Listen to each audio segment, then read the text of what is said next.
नमस्कार, सत श्री अकाल, आदाब। कैसे हैं दोस्तों? आज मैं आपके सामने कुछ डाउट्स के ऊपर बात करने के लिए आया हूं। फोन करके लोग पूछते हैं, डॉक्टर साहब बरसातों का मौसम चल रहा है, अगर इस सीजन में हमें छींकें आ रही हैं या जुकाम हो गया, हल्का बुखार की फीलिंग आ गई, तो मन में ये डर आ जाता है कि ये नॉर्मल बुखार है, नॉर्मल जैसे वायरल फ्लू पहले हुआ करता था उस तरह का है, या हमें कोरोना हो गया।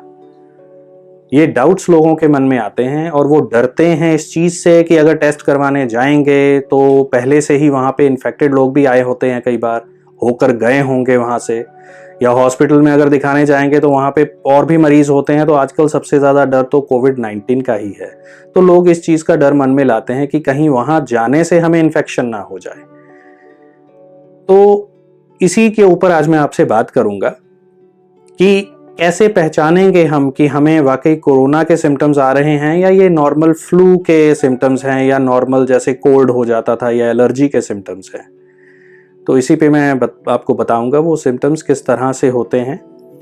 तो आइए शुरू करते हैं। सबसे पहली चीज जो समझने की जरूरत है वो है इंक्यूबेशन पीरियड। आपने शायद सुना ही होगा। इंक्यूबेशन पीरियड का मतलब होता है कि इन्फेक्शन, वायरस या बैक्टीरिया जब आपके शरीर में एंटर होता है तब से लेके सिम्टम्स शुरू होने तक, बीमारी के लक्षण आने शुरू होने तक का जो समय है उसे इंक्यूबेशन पीरियड कहते हैं। जो नॉर्मल वायरल फ्लू है और कोल्ड है, इसका जो इंक्यूबेशन पीरियड है वो 1 से 3 दिन का होता है। यानी कि जिस दिन आपको इन्फेक्शन हुआ या तो उसी दिन लक्षण आने शुरू हो जाएंगे, या 1 दिन बाद होंगे, या तीसरे दिन तक तो आ ही जाएंगे। तो फ्लू के सिम्टम्स जो होते हैं वो बहुत जल्दी आ जाते हैं। अब फ्लू के सिम्टम्स होते क्या हैं? बुखार हो जाना, ठंड लगना, शरीर में दर्द होना, खांसी आना, सूखी खांसी, नाक बहने लग जाना, इस तरह के सिम्टम्स जो हैं। बच्चों में डायरिया हो जाता है, लूज मोशंस आने लग जाते हैं बच्चों को।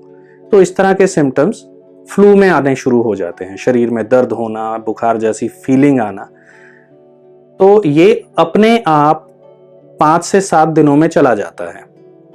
वैसे फ्लू की वैक्सीनेशंस भी हैं, बट ज़रूरत नहीं होती लगवाने की। ये अपने आप ही सेल्फ लिमिटिंग होता है, तो अपने आप खत्म हो जाता है 5 से 7 दिनों में। इसके बाद है कोल्ड, जिसे हम आम सर्दी कह देते हैं। कि भीग गए, बरसात में भीगे, भीगने के बाद जी जुकाम शुरू हो गया, आंखों से पानी बहने लग गया, नाक से पानी बहने लग गया, छींकें आने लग गई बहुत ज़्यादा। इस तरह महसूस होता है जैसे बुखार हो गया। चेक करते हैं तो बुखार होता नहीं है, मगर लगता है जैसे पता नहीं कितने ही बीमार हों। इस तरह के सिम्टम्स जो हैं, इसमें खांसी भी आती है कोल्ड में, मगर कोल्ड में जो खांसी होती है वो बहुत ही माइल्ड सी खांसी होती है, बहुत ज़्यादा नहीं होती वो। और ये अपने आप 7 से 10 दिनों में ठीक हो जाता है। इसके लिए कोई खास दवाई की ज़रूरत नहीं पड़ती। स्टीम ले लो, गर्म पानी पी लो, पानी में तुलसी उबाल के पी लो। ये जो घरेलू नुस्खे हैं, इन्हीं से ये ठीक हो जाता है, ज़्यादा ज़रूरत नहीं पड़ती इलाज की। इसके बाद है सीजनल एलर्जी। जिन लोगों को एलर्जी होती है उन्हें इन लक्षणों के बारे में भली भांति पता होगा। वो जानते हैं किस तरह के होते हैं ये लक्षण।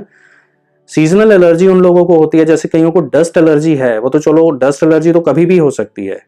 पोलन्स, जब पेड़ों पे बूर आता है तो पोलन हवा में आते हैं। हवा में पोलन होने की वजह से लोगों को पोलन्स से वो लक्षण आते हैं। वो लक्षण होते क्या हैं?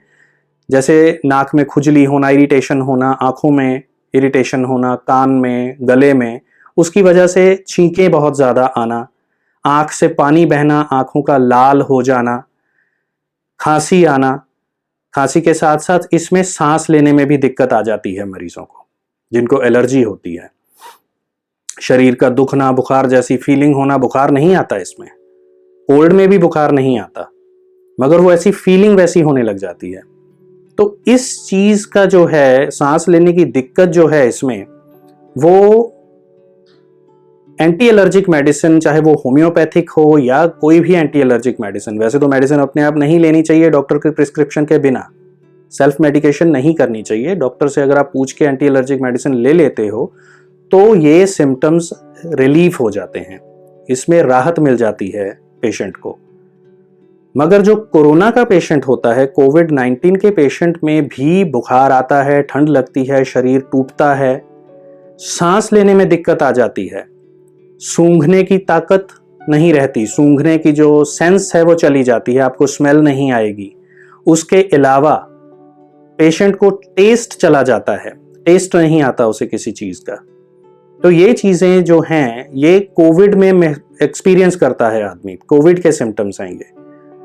उसके साथ साथ एक चीज इंपॉर्टेंट ये है कि कोविड के सिम्टम्स में अपर रेस्पिरेटरी ट्रैक्ट के सिम्टम्स नहीं आते, जैसे छींक मारना, नाक का बहना या नाक बंद हो जाना, ये सिम्टम्स नहीं आएंगे।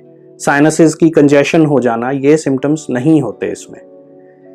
अब इसका जो इंक्यूबेशन पीरियड है कोविड का वो 2 से 14 दिन का है, यानी कि जिस दिन आपको इन्फेक्शन हुआ उससे दूसरे दिन आपको लक्षण आने शुरू हो जाएंगे या 14 दिन तक भी लक्षण आने शुरू हो सकते हैं, इतना लंबा समय चले जाता है ये।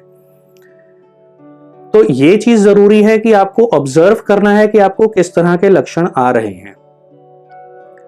अगर तो आपके सिम्टम्स वर्स होने शुरू हो रहे हैं, आपको सांस लेने में ज्यादा दिक्कत है, तब तो आप टेस्ट कराने जाओ, डॉक्टर के साथ कंसल्ट करो। अगर एडमिट होने की जरूरत पड़ रही है तो हो, बट नॉर्मली ज्यादातर लोगों में माइल्ड सिम्टम्स आ रहे हैं, कुछ ही, ज्यादा सिवियर सिम्टम्स नहीं हैं, और पेशेंट जो है अपने आप ही रिकवर हो रहे हैं। कुछ ही पेशेंट्स ऐसे हैं जिनको पहले से बीमारी है, शुगर की बीमारी है, शुगर कंट्रोल में नहीं रहती, हार्ट की डिजीज है, लंग्स की डिजीज है, जिनकी इम्यूनिटी पहले से ही कम हुई है बीमारी की वजह से। उन लोगों में कोरोना के लक्षण ज्यादा गंभीर होकर आ रहे हैं, उन्हें हॉस्पिटलाइज होने की जरूरत पड़ रही है और उनको ऑक्सीजन की भी जरूरत पड़ती है। तो ऐसे जो लोग हैं वो अपना ध्यान ज्यादा रखें। प्रिकॉशंस जो अब इतनी ज्यादा बताई जा चुकी हैं कि मेरे ख्याल से सभी लोग जानते हैं कि क्या प्रिकॉशंस लेनी हैं कोरोना से बचने के लिए, वो प्रिकॉशंस को अपनाएं, ध्यान रखें। उसके अलावा होम्योपैथी में हम लक्षणों के आधार पर दवाई देते हैं। आजकल जैसे भी हम देख रहे हैं तो लक्षणों के आधार पर ही इलाज किया जा रहा है। हर पेशेंट के लिए जिस तरह के सेट ऑफ सिम्टम्स, जिस तरह के लक्षण वो लेके डॉक्टर के पास आता है, उसके आधार पे ही उसको दवाई दी जाती है। तो हम ये नहीं कह सकते कि ये एक पर्टिकुलर दवाई हम सबको दे दें, ऐसा नहीं होता। होम्योपैथी में चुनाव लक्षणों के आधार पे किया जाता है। तो वो जरूरी है कि अगर आप दवाई कोई जानते भी हैं तो अपने आप से वो दवाई ना लें, डॉक्टर की सलाह के बिना सेल्फ मेडिकेशन ना करें। वो आपके ही हित में है, आपका ही फायदा है उसमें, क्योंकि डॉक्टर ज्यादा अच्छी समझ के साथ आपको दवाई दे सकता है। तो इन चीजों का ध्यान रखिए। जो जो लक्षण मैंने आपको बताए वो डिफरेंस को देखिए, ऑब्जर्व करिए कि आपको किस तरह के लक्षण आ रहे हैं। बिना वजह पैनिक मत होइए, बिना वजह हॉस्पिटलाइज होने की कोशिश मत कीजिए। जिसको किसी को ज्यादा जरूरत है बेड की, उसे बेड अवेलेबल हो सके, इस चीज का ध्यान रखना भी ये हमारी ही जिम्मेवारी है। हम ही रिस्पॉन्सिबल हैं उन चीजों के लिए कि हम बिना वजह हॉस्पिटल की तरफ ना भागें। ये सारी चीजों का ध्यान रखेंगे तो आपको कोई दिक्कत नहीं आएगी। आप पहचान पाएंगे कि किस तरह से आपको लक्षण जो आ रहे हैं किस बीमारी के हैं। उम्मीद करता हूं ये चीजें आपके डाउट्स को क्लियर करने में मददगार रहेंगी। इस वीडियो को अपने अपनों के साथ शेयर कीजिए ताकि उनको अगर कोई डाउट्स हैं तो वो भी डाउट्स क्लियर हो सकें। अगर आपको ये मेरा वीडियो इंफॉर्मेटिव लगा है तो इसे लाइक कीजिए, अपने अपनों के साथ शेयर कीजिए, बेल आइकन दबाना मत भूलिए, सब्सक्राइब कीजिए। बेल आइकन दबाने से मेरे जो भी वीडियोस मैं अपलोड करूंगा वो आप तक पहुंच जाएंगे, आपको उस चीज का मैसेज आ जाएगा कि नया वीडियो अपलोड हो गया। तो इसलिए देखते रहिए और तब तक के लिए अपना ध्यान रखिए, अपने अपनों का ध्यान रखिए, खुश रहिए। नमस्कार, सत श्री अकाल, आदाब।